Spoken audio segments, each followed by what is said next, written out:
Good morning, students. Last class we started how to measure the brake power. Why? Because the brake power means it is available at shaft. Indicator power means chemical energy to heat energy we are converting inside the cylinder. Whatever the heat energy available inside the cylinder, that heat energy we are converting to the mm, mechanical shaft rotation. So it's the actual energy, actual output of the engine. Not indicator power is not actual output. That's the intermediate output. Brake power is the actual power output of the engine. That crankshaft only where whatever the shaft power we are mechanical power rotation of the shaft we are getting. That shaft power only directly connected to the our automobile transmission system. So cooling of the vehicle we are using. So that is the actual output of the internal combustion engine is the brake power. Brake power we are determining by measuring of the torque and angular speed. We are determining the brake power. So for determination of the brake power, we are using two types of the dynamometers. For determination of the torque, one is absorption dynamometer. Second one is transmission dynamometer. Absorption dynamometer means whatever the power we are measuring, that power we are absorbing, and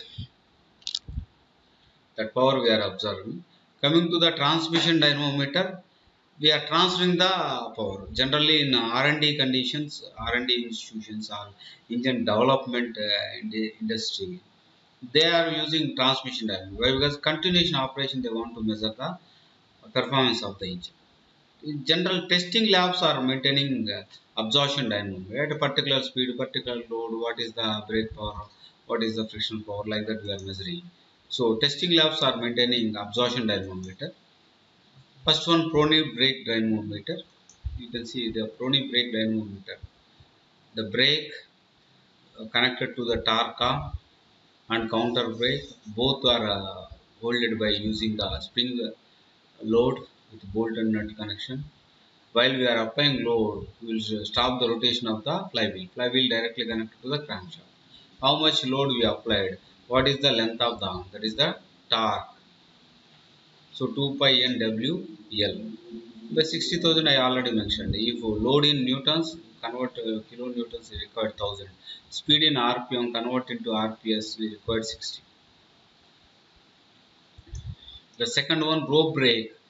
In the rope brake, same crankshaft is connected to the flywheel.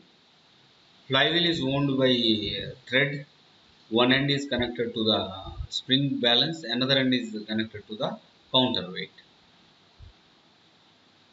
So while applying load, this finally we are measuring where the applying load. What is the last apply load and what is the spring balance? The difference of the value only the applied load, actual applied load W minus S and pi d n. This is the diameter of the flywheel. These two dynamometers, cooling system is required. If you are not supply cooling system, failure of the dynamometer will take place. Means rope burning will take place or wooden burning will take place. Okay. So pi d n into W minus. Yes. Next third one, hydraulic dynamometer. Because earlier this is the dry friction. Now it moves to the fluid friction like fluid flywheels. Here impeller will show the impeller.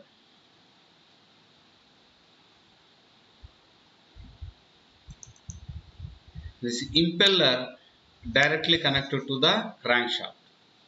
Impeller covered with the casing holded on bearings. So casing on supported with the bearings. Total casing is filled with the liquid, that is water only. Hydraulic dynamometer name itself we mentioned, hydraulic dynamometer.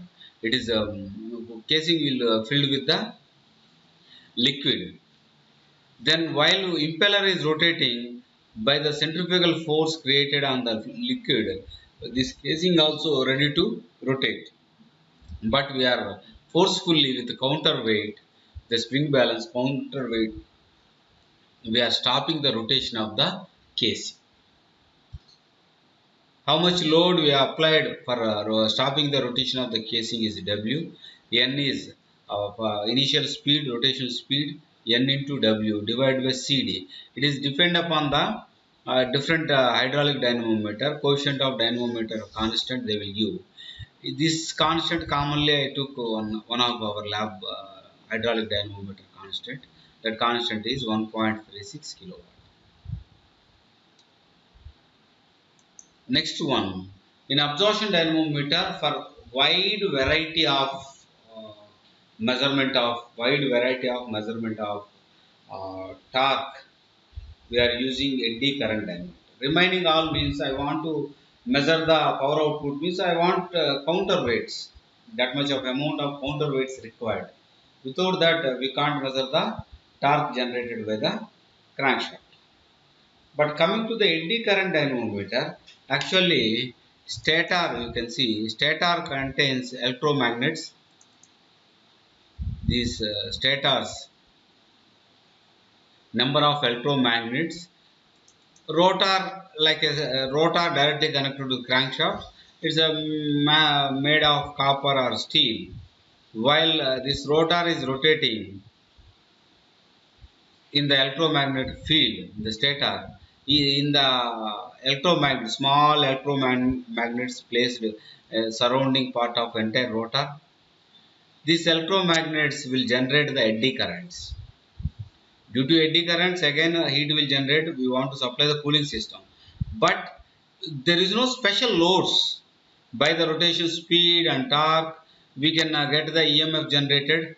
Then based on some multiplication factor, we can determine the what is the torque generated by the engine.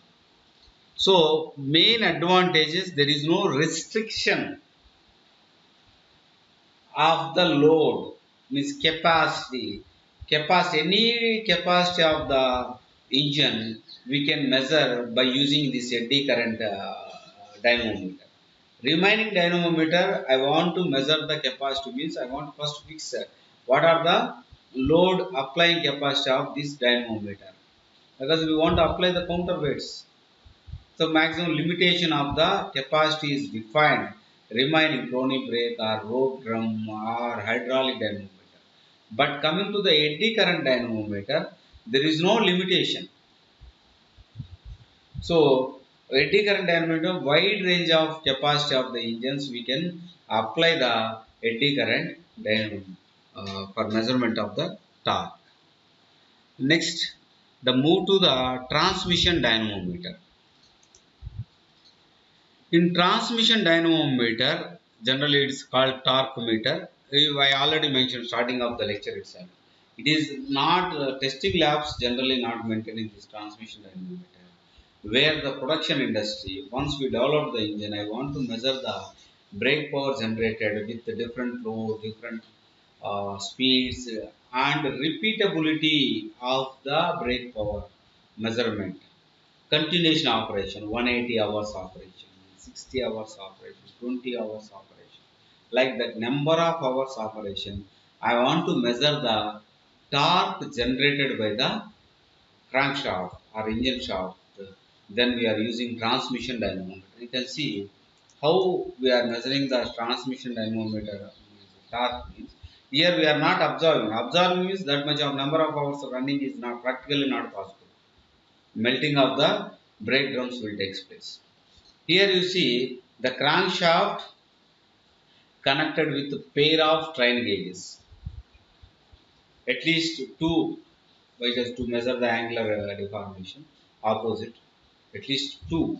Multiple pair of strain gauges. I shown two strain gauges. Generally 4 bits we are using. So same structure, it will come this side also. 4 bits strain gauge we are connecting, and while shaft is rotating in different speeds, different loads, crankshaft angular deformation will take place according to load and speed. That angular deformation strain we are measuring by using the pair of strain gauges. Generally 4 bits strain gauge we are using. Then some multiplication factor we are using. By using that multiplication factor, we can calculate the how much torque produced by the engine. So in this transmission dynamometer, There is no absorption of heat, absorption of the power. So majority of the we can eliminate the heat generation, cooling facility and all. And we are not using single strain gauge, multiple pairs of strain gauges, at least 4 bits strain gauge we are using. So we can exactly can measure the angular deformation in 4 directions. Means 90 direction. In 4 corners we can measure. So it is a best method to measure the torque generated by the engine. But practical cases for testing labs generally not maintained, starting itself I mentioned. But R&D labs and the new engine manufacturing labs also they are maintaining this transmission type dynamometer only. Then we will solve some of the problems. Then we will get a clear idea how the brake power we can determine. So the first example I wrote, second means last slide maybe I give you an example. The following observations were recorded during a trial of a four-stroke during a trial of a four-stroke single cylinder oil engine. So number of strokes are 4. How many cylinders? Single cylinder. So number of power strokes means, suppose indicated power I want to measure. Number of power strokes means n equal to small n equal to n by 2. Why? Because this is a 4 stroke. Every 2 revolution of the crankshaft we are producing 1 power stroke. That is the 1 point. Second, number of cylinders. It is a single cylinder. So only k equal to 1. Average area of indicated diagram. So you want to measure indicated power. They given the data. Average area of the indicated diagram is 8.5 centimeter square. The average area of indicated diagram is 8.5 centimeter square. Length of the indicated diagram 8.5 centimeter. So average area of the indicated diagram is 8.5 centimeter square. Next, length of the indicated diagram is 8.5 centimeter. Indicator spring constant is 5.5 bar per centimeter. So by using these three indicator diagram, area by length into spring constant, you will get the indicated mean effective pressure. So that one we can determine.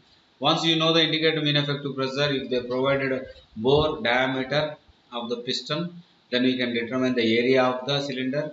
Second, length of the stroke they mentioned. So area into length of the stroke into number of power strokes into mean effective pressure. You will get the indicated power.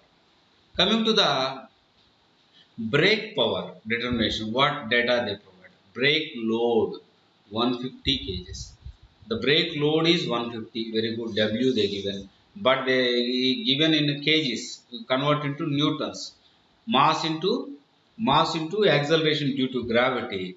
Then we will get the load. Then that is easy. 150 into 9.8. Next, spring balance reading. So it is indirectly rope drum dynamometer. In rope drum only we are connected, one thread is connected to the spring balance, another thread is connected, the another end of the thread is connected to the counterweight. So it is a rope drum. Rope drum, what is the brake power equation? Pi d n into w minus s by 60,000. Issue close. Next, effective brake wheel diameter they given 1.5 meter, but they are not given rope diameter. So diameter means directly you take 1.5 meter only. Speed they given 200 rpm. Cylinder diameter 30 centimeter. Stroke 45 centimeter. So simplest to simple problem we can solve. So diameter 30 centimeters means 3 meters. Length 45 centimeter 0.45 meter. Number of cylinders 1. Speed is 200 rpm but 4 strokes, so small n equal to capital N by 2 means 100.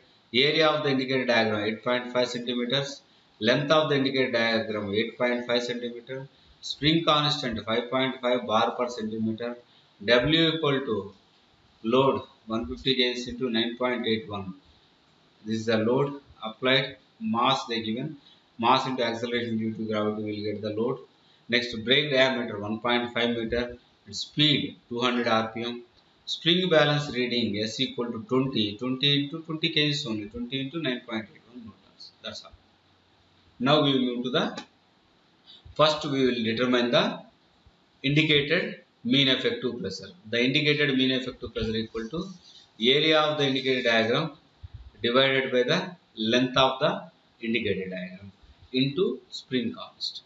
Area of the indicated diagram divided by length of the indicated diagram into spring constant. 8.5 into spring constant 5.5 divided by 8.5. You will get 5.5 bar, means 5.5 into 10 power 5 Newton per meter square. Next, indicated power equation plan divided by 1000 into 60. Indicated mean effective pressure 5.5 into 10 power 5 into area pi by 4 d square d equal to 0.3 whole square into L 0.45 and small n capital N by 2 200 by 2 and number of cylinders 1. Finally, we got indicated power is 29.16 kilowatt. Move to the brake power. What is the brake power? The brake power we can determine pi d n into W minus S by 60 into 100. Pi diameter is 1.5, diameter of the drum, and speed is 200 and applied load is 150 minus spring load is 20 into 9.1. Why? Because it is in kgs, convert into newtons. Then we got 20.03. Suppose so 29 kilowatt of heat we generated by the combustion of the fuel. Out of 29.16 kilowatt, we converted as a mechanical energy. That heat energy is converted as a mechanical energy. Only 20.03 kilowatt only. Remaining is lost by the friction and inertia of the moving parts. That's all. Move to the second one. Suppose a small problem. A single cylinder engine operating at 2000 rpm develops a torque. If directly they given torque means 2 pi nt by 60,000. That's all. The torque only we are measuring by using different absorption dynamometers or transmission dynamometer. If torque directly they given means you can substitute torque directly. There is no issue. So here directly they given torque and speed. Speed is 2000 rpm. Torque is 8 Newton per meter square and 2 into pi divided by 60,000. You will get the brake power is 1.67 kilowatt. Okay, we will move to one more example. Suppose, so you see one more problem. A 4-stroke gas engine operating at 202 rpm. So speed they given 202 rpm. Next, the effective diameter of the brake they given 1.6 meter. In this data also we are unable to identify which type of the dynamometer they used. Next, net load on the brake. Here they given net load on the brake 80 kgs. So here they given net load, not spring load. If they are not given spring load, then automatically they are not given the constant. Dynamometer constant they are not given. If they given dynamometer constant, then it must be hydraulic dynamometer. If they given spring load, then it must be the rope drum dynamometer. So last one, only one is left, that is a Prony brake. So in the Prony brake, they are not given length of the arm, diameter of the arm they given. Diameter of the brake means that Prony brake counterweight load. Length of the torque arm they are not given. Diameter of the torque arm they given. So first you determine the length of the torque arm. So divide by 2, diameter they given 16 meters, divide by 2 means 0.8 meters. That's all. Load they given 80 kgs. Speed also already provided 202 rpm. Then substitute the equation Bp equal brake power equal to 2 pi nt by 1000 into 60. 2 pi n 202 into load. Load also they given kgs, converted to newtons. 80 into 9.8 into 1.6 by 2. Then you will get the divided by 60,000. Why we use 60,000 means speed in rpm. So converted into rps 60 km and load in newtons. For conversion of kilonewtons we wrote the 1000. Why? Because brake power always we are representing in SI units, kilojoules per second or kilowatts. So the final value you got 13.28 kilowatts. So some simple problems we solved on brake power, you can practice yourself. So now we completed indicated power measurement and brake power measurement. Next class we will deal friction power measurement. Okay. Okay. Now I am ending the today's session. Thank you.